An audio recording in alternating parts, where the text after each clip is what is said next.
നബിദിനാശംസകൾ. നബിദിനവുമായി ഇപ്പോൾ വളരെ പോപ്പുലറായ വൈറലായ റീലുകളിലൊക്കെ കാണുന്ന ഒരു പാട്ടിൻ്റെ വരികൾ ഞാൻ ഓർത്തുപോയി. അത് കേവല സംഗീതം കൊണ്ട് മാത്രം ഓർത്തതല്ല. ആ വരികൾ ഇങ്ങനെയാണ്: മക്കത്ത് പൂത്തൊരു ഈന്തമരത്തിലെ ഓരിലയായെങ്കിൽ, ഹക്കൊത്ത മുഹമ്മദ് നടകൊണ്ട വഴിയിലെ മൺതരിയായെങ്കിൽ, മുത്തൂബിലാലിൻ്റെ ബാങ്കുലി പരത്തണ കാറ്റലയായെങ്കിൽ, മുൻപറാമമ്പിയ വന്നുള്ള നാട്ടിൽ ഞാൻ അന്നു പിറന്നെങ്കിൽ, അന്നു പിറന്നെങ്കിൽ, മക്കത്ത് പൂത്തൊരു ഈന്തമരത്തിലെ ഓരിലയായെങ്കിൽ.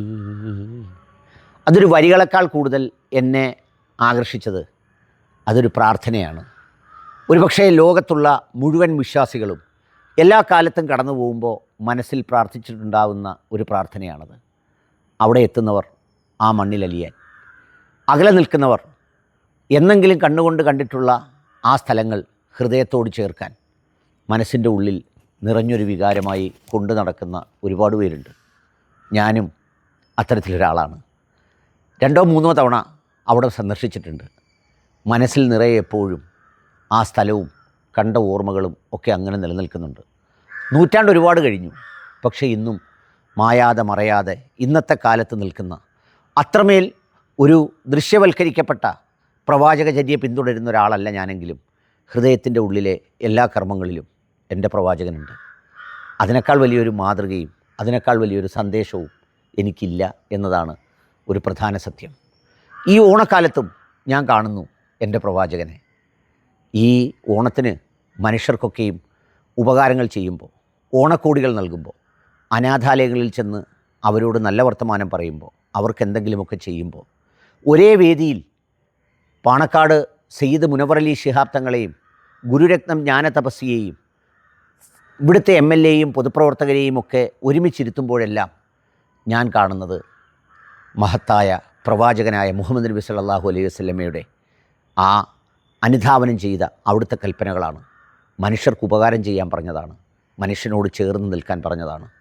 യഥാർത്ഥത്തിൽ ഈ റബീഉൽ അവ്വൽ മാസം മനസ്സിൽ നിറച്ച ഒരുപാട് നല്ല നിമിഷങ്ങളിൽ ചെറിയ ചെറിയ പ്രവാചക ഉപദേശങ്ങളുടെ നന്മകളുണ്ട് എന്ന് പറയാൻ ഞാൻ ആഗ്രഹിക്കുന്നു. അതെ, മദ്രസകളിൽ നിന്ന് തന്നെ പഠിച്ചതാണ്, ഉസ്താദന്മാർ തന്നെ പറഞ്ഞു പഠിപ്പിച്ചതാണ്. പിന്നെ ഉപ്പയും ഉമ്മയും ഒക്കെ പറഞ്ഞതും കേട്ടതും വായിച്ചെടുത്തെല്ലാം ഈ പ്രവാചകനോട് അത്രമേൽ ഇഷ്ടമാണ് എന്നല്ല, അനുരാഗമാണ്, അത്രമേൽ അനുരാഗമാണ്. ഈ ദിവസങ്ങളിലൊക്കെ ചില പാവങ്ങളായ മനുഷ്യർക്ക് വീട് നിർമ്മിച്ച് നൽകിയപ്പോൾ, കഴിഞ്ഞ 10 വർഷമായി തുടരുന്ന പട്ടിണി ഇല്ലാതാകാൻ നാട്ടിലെ മനുഷ്യർക്ക് ഉപകാരങ്ങൾ ചെയ്യുമ്പോഴൊക്കെ ആ പാഠങ്ങളെല്ലാം ഈ പ്രവാചകനിൽ നിന്ന് തന്നെയാണ്. അതെ, കാലങ്ങൾ ഇത്ര കഴിയുമ്പോഴും ഇതുപോലൊരു ഗ്രാമത്തിൽ, ഇതുപോലൊരു നന്മയിൽ ആ പ്രവാചകൻ്റെ സ്മരണകൾ ഹൃദയത്തിലുണ്ടെങ്കിൽ, ലോകത്തെ കോടാനുകൂടി മനുഷ്യരുടെ ഹൃദയങ്ങളിലെ എത്രയോ വലിയ രാജകുമാരനാണ് ഈ പ്രവാചകൻ. അതിന് ഉചിതവും യോഗ്യവുമായ രീതിയിലായിരിക്കണം ഈ ദിനം സ്മരിക്കപ്പെടേണ്ടത്. കൂത്താടാനല്ല, കൂത്തരങ്ങാക്കാനല്ല, ഡപ്പാപ്പാട്ടിട്ട് തുള്ളാനുമല്ല. അതൊക്കെ മറക്കാതിരിക്കട്ടെ. എല്ലാവർക്കും ഒരിക്കൽ കൂടി നബിദിനാശംസകൾ.